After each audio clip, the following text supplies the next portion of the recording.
Radhe Radhe friends, मैं पद्मश्री स्वागत करती हूँ आपका।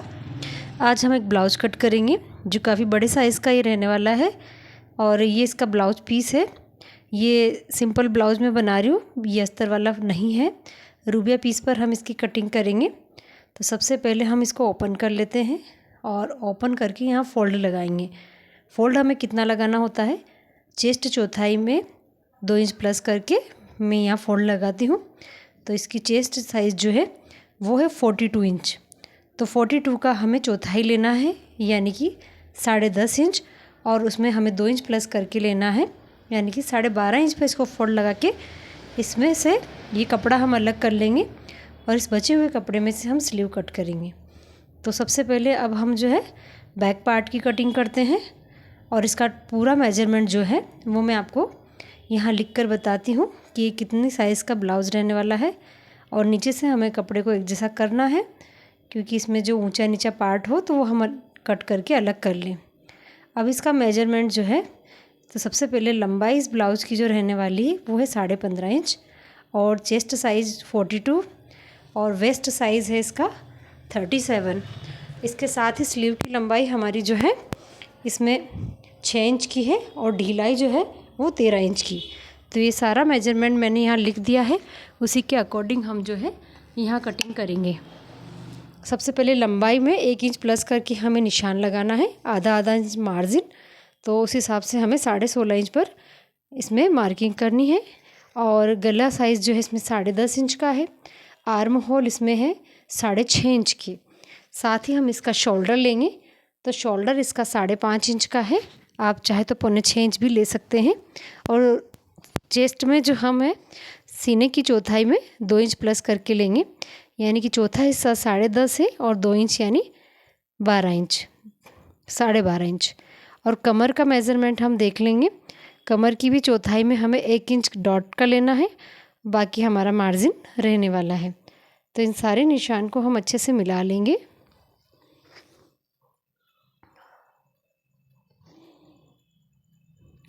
उधर की पार्ट में से हम जो है फ्रंट निकालेंगे, तो इसको हम बैक पार्ट को आधा इंच छोटा रखेंगे, इसीलिए मैंने साइड में इसमें आधा इंच जो है निशान लगा लिया है कट करने का, क्योंकि बैक पार्ट में मार्जिन हम 1.5 इंच का रखेंगे और फ्रंट पर 2 इंच का।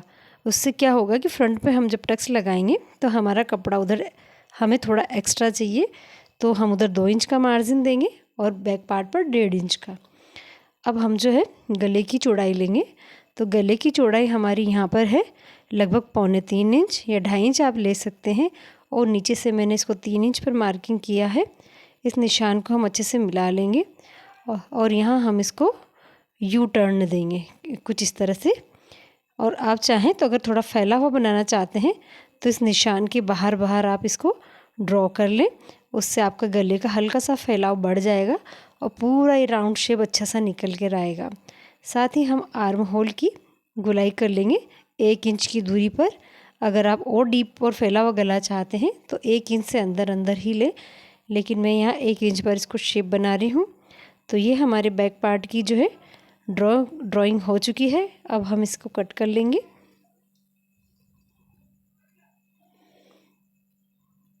गले को हम जो है ये बाहर वाले निशान पर कट करेंगे, इसमें हल्का सा फैलाव आएगा तो ये काफ़ी सुंदर बनकर तैयार होगा। साथ ही अब हम जो है बैक पार्ट की टक्स का निशान लगाएंगे। तो ये हमारी जो है सेंटर से लगभग 4 इंच की दूरी पर है और लंबाई में 5 इंच और चौड़ाई में ये टक्स जो है 1 इंच का होता है। तो ये टक्स भी मैंने यहाँ पे टक बना दिया है। अब हम फ्रंट की कटिंग करेंगे। तो फ्रंट पार्ट जो है हमारा लंबाई में हमें 2 इंच प्लस करके लेना है, क्योंकि इसमें 4 टक्स वाले पार्ट का मार्जिन और बेल्ट का मार्जिन दोनों ऐड होता है। तो इसको हमने 2 इंच बढ़ा कर लिया है। नीचे से हम कपड़े को एक जैसा कट कर लेंगे। अब हमें लंबाई लेनी है, तो 15.5 और 2 17.5 इंच पर हमें जो है मार्किंग करनी है।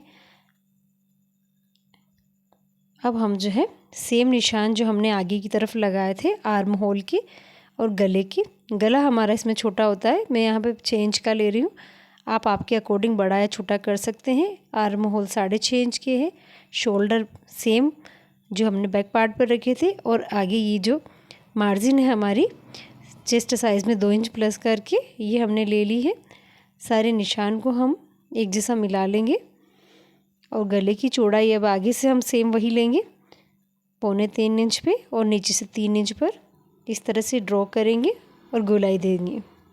साथ ही आर्म होल को भी हम जो है 1.25 इंच पर डाउन करेंगे, इस तरह से गोलाई देंगे और ये शेप हमारा एक क्रिएट करेंगे। तो ये शेप हमारा बन चुका है आर्म होल की यहाँ से। अब हम जो है इसमें 4 टक्स वाला पार्ट हमें कितनी लंबाई में लेना है वो देखेंगे। तो हम जो यहाँ से इसको 14 इंच पर मार्क करेंगे ताकि ये 13 इंच का बनकर तैयार हो जाए। ये मैंने इसको मार्किंग की है। अब हम यहाँ 1.25 इंच पर इस तरह से इसको हाइट से इसको ड्रॉ करेंगे, कुछ इस तरह से। आप देखिए 4 टक्स का पार्ट हम किस तरह से ड्रॉ करते हैं। और अब हमें जो है टक्स पॉइंट लेना है। टक्स पॉइंट ऊपर से हम 10.5 इंच पर लेंगे और चौड़ाई में हम इसको 4 इंच पे लेंगे। अब इसको अच्छे से मिला लेंगे। इस टक्स की चौड़ाई हमारी 1.5 इंच की होती है, तो 1.25 इंच पर आप जो है इसको ड्रॉ करें। साथ ही सारे टक्स हमारे 1.5 इंच की दूरी पर होते हैं, उसी हिसाब से इसको ड्रॉ कर लें। एक आर्म होल वाला जो हमारा टोट्स है ये 2 इंच की दूरी पर होता है। इसमें हल्का फुल्का अगर 19-20 हो भी गया तो कोई फ़र्क नहीं पड़ेगा, आपकी फ़िटिंग जो है परफेक्ट आएगी। अब हम इसको कट करके अलग करेंगे। बेल्ट भी हमारा नीचे वाले पार्ट में से कट हो चुका है, जो हम 4 टक्स लगाने के बाद यहाँ अटैच करेंगे। गले को भी हम अच्छे से कटिंग कर लेंगे और हमारा आगे वाला पार्ट जो है ब्लाउज का वो भी कट हो चुका है, आप देखिए। अब बैक और फ्रंट हमारी कटिंग हो चुकी है ब्लाउज की। अब हमें स्लीव कट करना है।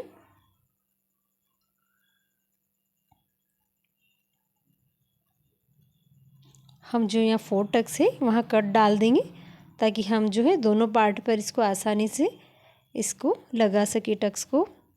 इसका डायरेक्शन हमें यहीं से समझ आ जाएगा। बचे हुए कपड़े में से हम जो है स्लीव कट करेंगे। इसको इस तरह से फोल्ड लगाएं। उसके बाद हम लंबाई चेक करेंगे और ये हमारी उलेट का निशान है।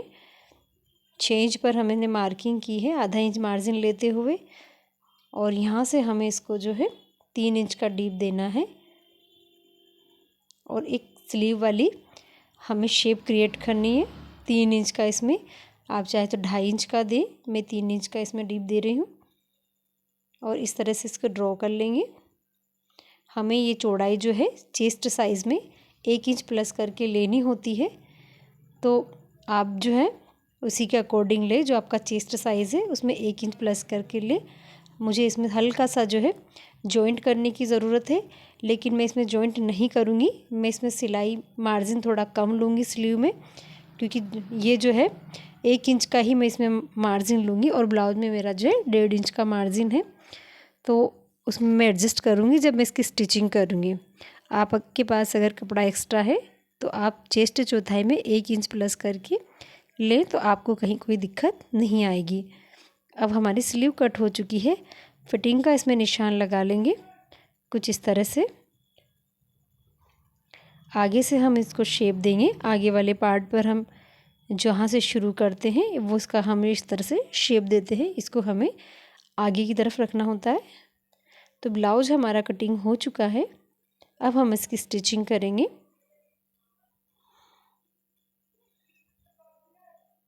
सबसे पहले हम जो है स्लीव के आगे वाले पार्ट को इस तरह से फोल्ड कर देंगे, क्योंकि ये अस्तर वाला ब्लाउज नहीं है, सिंपल फैब्रिक पर है, तो इसको हमें यहाँ तुरपाई करनी होती है।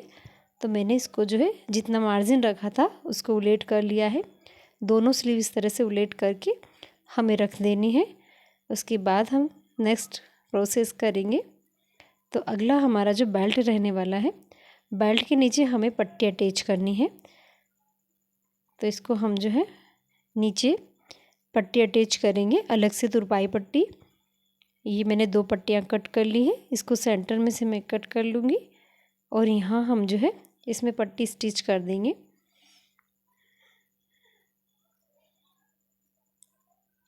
अब एक सिलाई हमें इस पट्टी पर लगानी है और आगे का मुँह इसका फोल्ड कर देना है। क्योंकि मैं इसमें तुरपाई कर रही हूँ, मशीन नहीं लगा रही हूँ, वरना मैं डायरेक्ट इसको अंदर की तरफ फोल्ड करके मशीन लगाती, लेकिन मैं इसमें तुरपाई करूँगी। तो मैंने एक तुरपाई पट्टी बना ली है और इसको इस तरह फोल्ड करने के बाद मैं यहाँ तुरपाई कर दूँगी। तो ये इसकी फिनिशिंग काफ़ी अच्छी आती है तुरपाई की। आप चाहें तो सिलाई लगाएं, आप चाहें तो तुरपाई करें। तो ये दोनों बेल्ट हमारे बनकर तैयार हो गए हैं। आप चाहें तो इसको प्रेस की सहायता से भी एक जैसा कर सकते हैं। अब हम जो है बैक पार्ट को लेंगे। बैक पार्ट में सबसे पहले हमें टक्स लगाने हैं, तो हमें यहाँ कट डाल देना है ताकि हमें दोनों टक्स का जो है डायरेक्शन सही से मिल जाए कि कहाँ से हमें शुरू करना है। तो मैं इसको जो इस तरह से लगा रही हूँ। 1 इंच की चौड़ाई में नीचे से शुरू होता है और ऊपर जाके बिल्कुल बारीक होके हम इसको एंड करते हैं। दोनों टक्स को आपको सेम इसी तरह से लगाना है। अब हम जो है इसमें नीचे पट्टी अटैच करेंगे। अगर हमारे जो है इसमें अस्तर होता है तो हम इसको अस्तर के साथ स्टिच करते हैं, पर बिना अस्तर वाले फैब्रिक पर हम जो है पट्टी अटैच करते हैं नीचे की तरफ। तो एक पट्टी का मैंने बना लिया है, उसका एक मुंह में फोल्ड कर देती हूँ क्योंकि मैं इस पर तुरपाई करूँगी।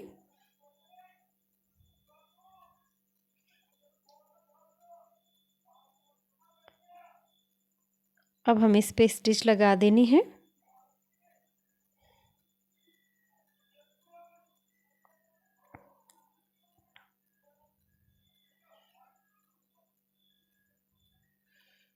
पट्टी को इस तरह से रखते हुए हम इसको हल्का सा ढिलाई देते हुए लगाएंगे, क्योंकि जब हमें इसे अंदर की ओर फोल्ड करेंगे तो इसमें कोई खिंचाव ना आए। अगर हम इसको खींच कर लगाएंगे तो हमें तुरपाई करने में दिक्कत होगी और तुरपाई में हमारे जो है सल बनेंगे। एक सिलाई और हम जो इस पट्टी पर इस तरह से लगा देंगे, जिस तरह हमने बेल्ट पर तैयार की थी सेम उसी तरह से। तो ये हमारा जो है, अब हम इसको अंदर की ओर फोल्ड करेंगे। पट्टी लग चुकी है कुछ इस तरह से। आप चाहें तो प्रेस की मदद से इसको सेट कर लें। तो बैक पार्ट भी हमारा ये बनकर तैयार हो गया है। यहाँ जो मैंने आधा इंच मुझे कट करना था वो मैंने कटिंग के समय नहीं किया था, इसको मैं अभी कट करके अलग कर रही हूँ। तो ये 1.5 इंच का मार्जिन हमारा बैक पार्ट पर रहेगा और फ्रंट पे जो 2 इंच का था वो हमें टक्स में एडजस्ट होने के बाद 1.5 इंच का ही रहता है। अब हमने जो चारों टक्स के जो कट लगाए थे, आप चाहें तो कपड़े को इस तरह से एक के ऊपर एक रख के टक्स को इधर से इधर आप छपाई कर सकते हैं, लेकिन मैं हमेशा जो है सिंपल तरीके से ही करती हूँ क्योंकि मुझे पता है मुझे कितने टक्स लगाने हैं। अगर आप इस तरह से लगा लेते हैं तो आप इस पे फिर से चौक लगा के निशान को एक जैसा कर सकते हैं। तो मैं यहाँ टक्स लगाना शुरू करती हूँ जिस पर हमारे निशान अच्छे से बने हुए हैं, तो आपको भी अच्छे से इसमें समझ में आ जाएगा। फर्स्ट टक्स की चौड़ाई हमारी 1.5 इंच की होती है, इससे हमारे इसमें पार्ट में अच्छा उभार होता है। मेन टक्स हमारा यही रहता है। सेकंड वाला जो फ्रंट से शुरू होता है वो हमारा बारीक टक्स रहता है। तो आप देखिए किस तरह से मैं टक्स लगा रही हूँ।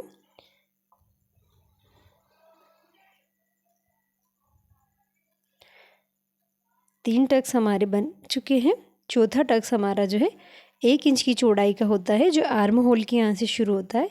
इसका कसाव हमारे शोल्डर पे भी बनता है, तो इसको आप ध्यान से लगाएं। ये टक्स हमारे चारों लग चुके हैं। एक पार्ट पर मैंने लगा दिए हैं, दूसरा मैं कंप्लीट करती हूँ। तो दूसरे पार्ट के टक्स हमारे लगने के बाद जो है कुछ इस तरह से दोनों पार्ट रेडी हो गए हैं। आप इसको प्रेस की सहायता से एक जैसा कर सकते हैं। मैंने अभी तक कहीं प्रेस का यूज़ नहीं किया है। मैं इसको बेल्ट अटैच करूँगी अब। तो बेल्ट हमारे तैयार हैं। इसको हमें दोनों पार्ट पर एक एक बेल्ट को सेट करना है।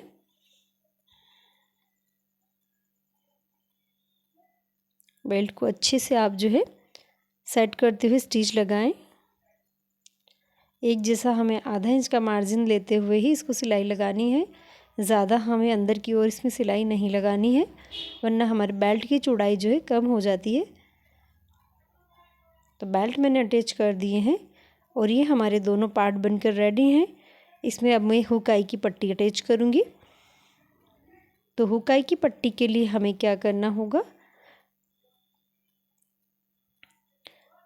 ये देखिए आप, ये तो हमारा कंप्लीट है। कहीं से जहाँ भी मुझे एक्स्ट्रा कपड़ा लग रहा था वो मैंने कट कर लिया है।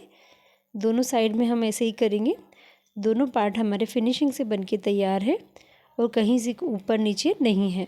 अब हुकाई की पट्टी के लिए हमें क्या करना है, जो हमारे गले की कटिंग निकलती है बैक पार्ट की, उसको इस तरह से कट कर लें।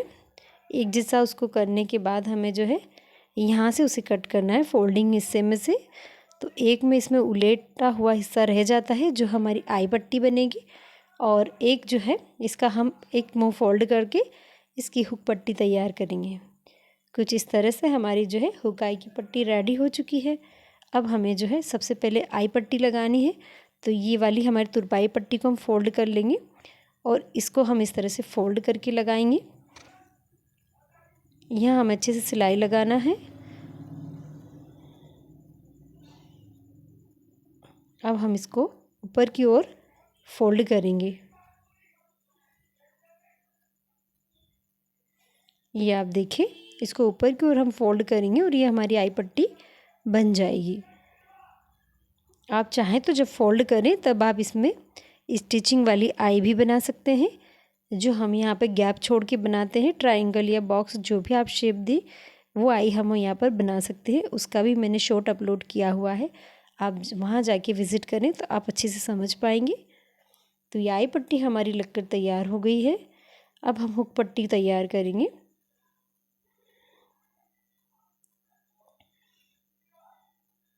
बड़ी ही फिनिशिंग से हमारी पट्टी लगकर तैयार हुई है। अब हमको जो है आई पट्टी अटैच करना है, उसे भी हम नीचे साइड से ही लगाएंगे। एक मुँह उसका फोल्ड करते हुए हमें सिलाई लगानी है।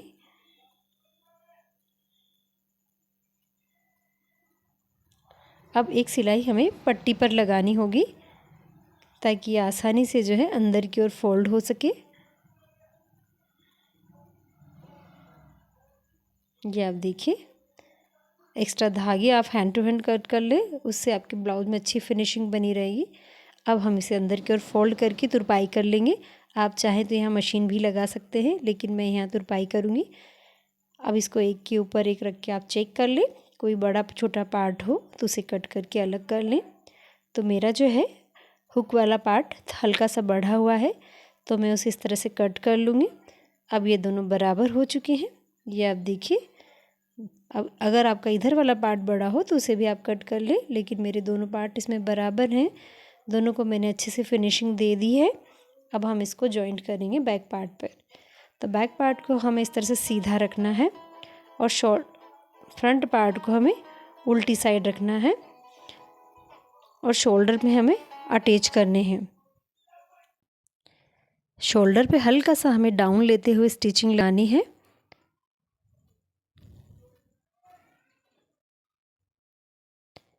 शोल्डर जॉइंट होने के बाद जो है हमें स्लीव लगानी होती है। उसके लिए हम साइड पोर्शन को चेक कर लेंगे। अगर साइड में कोई भी पार्ट बड़ा या छोटा हुआ तो उसे सबसे पहले हम एक जैसा करेंगे कट करके। बराबर करने से हमारे स्लीव की जो आर्म होल के यहाँ से सिलाई होती है वो एक जैसी मिलती है, कहीं उसमें ऊंचा नीचा पार्ट नहीं रहता है। तो ये मैंने इसको एक जैसा कट कर दिया है। अब हम स्लीव को भी एक जैसा कट कर लेंगे। अगर इसमें हल्का सा भी अंतर आ रहा हो तो आप उसे कट करके अलग कर लें और एक जैसा कर लें। ये आप देखिए, अब इसका सेंटर चेक कर लेंगे स्लीव का। दोनों स्लीव को हम चेक करने के बाद इसके सेंटर पे हमें कट लगाना होगा। ये आप देखिए, मैंने इसको हल्का सा छोड़ते हुए आगे से सिलाई लगाई है क्योंकि मैंने स्लीव में मार्जिन कम रखा है। आप चाहें तो आप अगर पूरी तरह से स्लीव कट कर रहे हैं तो आपको कोई गैप छोड़ने की ज़रूरत नहीं लगेगी। तो आप देखिए मैंने इसमें कितना गैप छोड़ा हुआ है वो मैं आपको बता देती हूँ। ये इतना आधा इंच मैंने इधर से छोड़ा है और आधा इंच मैंने लास्ट में छोड़ा है जहाँ से हमने स्लीव का एंड किया था। दोनों स्लीव हमें इसी तरह से लगानी है। दोनों को बराबर चेक कर ले, एक जैसा कट कर ले, बड़ा छोटा अगर कुछ पार्ट रहा तो, और हमें स्लीव अटैच करनी है। सेम प्रोसेस में वही करूँगी। आगे से मैं स्लीव को ज़रा सा छोड़ूंगी। सेंटर कट देने के बाद मैंने सेंटर को यहाँ जॉइंट से मिलाने के बाद देखिए आप हल्का सा गैप आ रहा है, तो मैं वहीं से स्लीव लगाना शुरू करूँगी।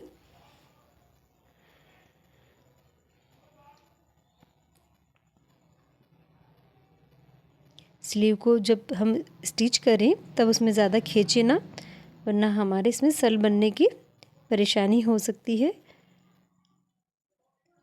मैं इस पे 2 सिलाई अटैच करूँगी। जब भी मैं स्लीव लगाती हूँ तो 2 सिलाई इसमें ज़रूर लगाती हूँ। अब आप देखेंगे इसको सीधा करें। अब हमें जो है फिटिंग की सिलाई लगानी होगी। फिटिंग के लिए हमें पहले एक सिलाई लगा देनी है, उसके बाद हम चेक करेंगे कि हमें अब कितना और लगाना है।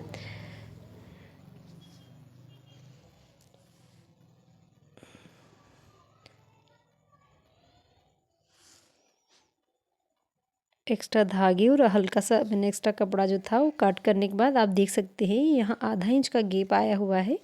स्लीव में सिलाई मार्जिन थोड़ा कम है, बाकी नीचे की तरफ सेम मार्जिन मैंने दिया है। क्योंकि ये चेस्ट साइज़ ज़्यादा है, ब्लाउज बड़ी साइज़ का है, तो एक पीस में जो ये कभी कभी कम पड़ सकता है। ये हमने एक साइड और इसमें सिलाई लगा दी है। अब हम चेक कर लेंगे कि हमें कितना चाहिए। जैसे कि इसका 42 चेस्ट साइज़ है, तो इसकी चौथाई जो है हमारी 10.5 इंच है, तो हम इसको चेक करेंगे। हमें अगर 10.25 इंच भी रहा तो भी हमारा ब्लाउज परफेक्ट फिटिंग में रहेगा। तो ये यहाँ 10.25 इंच है, तो ये काफ़ी अच्छी फिटिंग इसकी रहने वाली है। और नीचे हम कमर को भी चेक कर लेंगे। कमर साइज़ इसकी 37 रखना है, तो आप वो चेक करके अगर एक्स्ट्रा सिलाई लगानी हो तो लगाएं, और अगर ना लगानी हो तो इसमें 37 ही इसकी कमर साइज़ आ रहा है। अब हम इसको पीछे की तरफ इसमें एक एक सिलाई लगा देंगे, ताकि कभी इन फ्यूचर हमें वो खोलनी पड़ी, ढीला करना पड़ा, तो हमें वो सिलाई काम आएगी। तो मैं इसमें पीछे की तरफ 2-2 सिलाई लगा दूँगी। और स्लीव की फ़िटिंग भी हम चेक कर लेंगे। स्लीव में हमें कितना लूज़ चाहिए, कितनी फ़िटिंग चाहिए। नाप वाला ब्लाउज मेरे पास रखा हुआ है, तो उसकी स्लीव से मैं चेक करके इसमें सिलाई लगा रही हूँ। हल्का सा मैंने इसमें स्लीव में से टाइट किया है। अब हम जो है इसकी 2-2 सिलाइयाँ कंप्लीट कर लेंगे और ये ब्लाउज हमारा बनकर तैयार हो गया है। लगभग हम जो है अब इसमें वाइपिंग ही लगानी है, तो मैं वाइपिंग की प्रोसेस भी आपको बता दूँगी।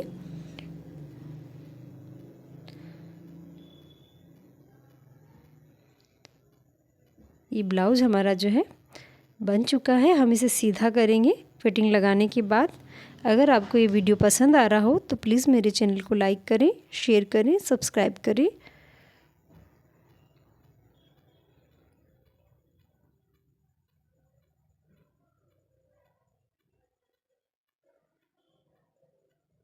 आप चाहें तो एक्स्ट्रा कितनी भी सिलाइयाँ लगा सकते हैं, एज़ यू विश। अगर आपको कभी खोलना पड़े तो आप उसको खोल कर ढीला कर सकते हैं ब्लाउज को। अब हम इसमें वाइपिन अटैच करेंगे।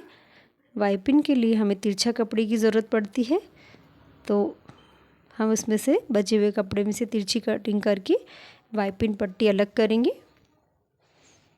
कुछ इस तरह से हमें जो है लगभग 1.25 इंच की चौड़ाई वाली पट्टियाँ कट करनी होगी। जितना बड़ा हमारा गला है उस हिसाब से हमें पट्टियाँ लेनी होती है। हम यहाँ तिरछे मुँह से तिरछे मुँह पर सिलाई लगाकर इसको एक जैसा स्टिच करके पट्टी तैयार कर लेंगे।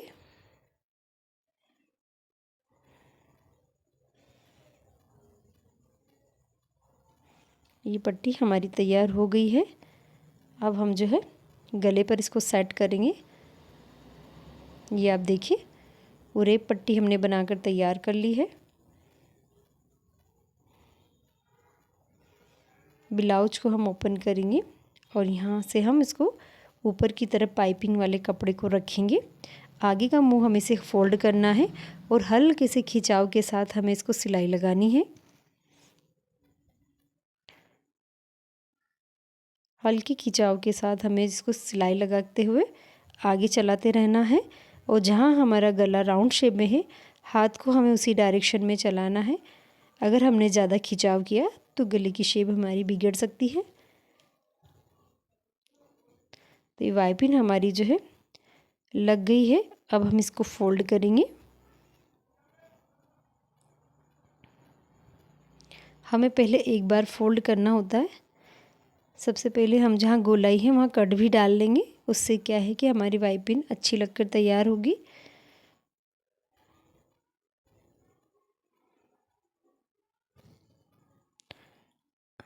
अब हम इसको एक बार फोल्ड करेंगे हल्की सी चौड़ाई के साथ और सिलाई लगा देंगे। उसके बाद हमें वाइपिन की शेप देकर एक बार और से फोल्ड करना होता है।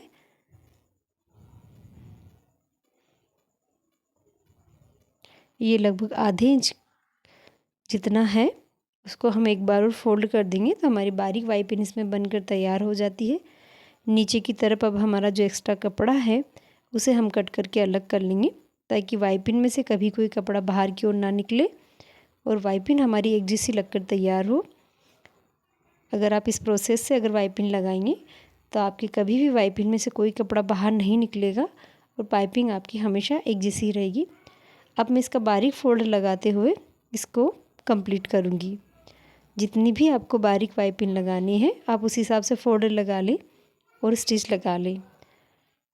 पर हमें इसमें कोई खिंचाव नहीं लेना है, आपको आराम आराम से इसे पूरा करना होगा और इसी तरह से हमारी पाइपिंग लगकर तैयार हो जाएगी। मैं पाइपिंग लगाते समय सबसे ज़्यादा ध्यान देती हूँ क्योंकि गले में अगर कोई खिंचाव आया तो हमारा शोल्डर गिरने की समस्या भी बढ़ जाती है। तो ये वाइपिंग हमारी जो है मैं इसको अच्छे से सेट करते हुए लगाऊंगी। ब्लाउज हमारा बनकर तैयार हो गया है। ये देखिए इसका फाइनल लुक फ्रंट का और बैक का बहुत ही प्रॉपर जो है ये ब्लाउज अच्छा सा बनकर आया है। पाइपिंग भी इसकी अच्छी सेट है, गला बहुत अच्छा सा सेट है और ये ब्लाउज बहुत ही सुंदर है। इतने बड़े साइज़ में जो है मैंने आपको बताया है। इसी कस्टमर के 3 ब्लाउज और हैं वो भी मैंने बनाकर कंप्लीट कर दिए हैं। तो ये चारों ब्लाउज मेरे बन चुके हैं। ये कुछ इस तरह से है, आप देखिए सेम है, 4 टक्स के हैं और 4 ब्लाउज ये कस्टमर के हैं। गर्मियों का सीज़न है तो इस तरह के ब्लाउज काफ़ी यूज़ होते हैं क्योंकि इनमें गर्मियाँ कम लगती है। सिंपल सोबर से रूबिया पीस के ब्लाउज हैं। अगर आपको पसंद आया हो तो आप भी आपके लिए ट्राई कर सकते हैं और अगर कुछ समझ में नहीं आया हो तो मुझे कमेंट्स में ज़रूर लिख सकते हैं। आई होप आप इसको अच्छे से समझ पाए होंगे। तो अभी तक के लिए राधे राधे।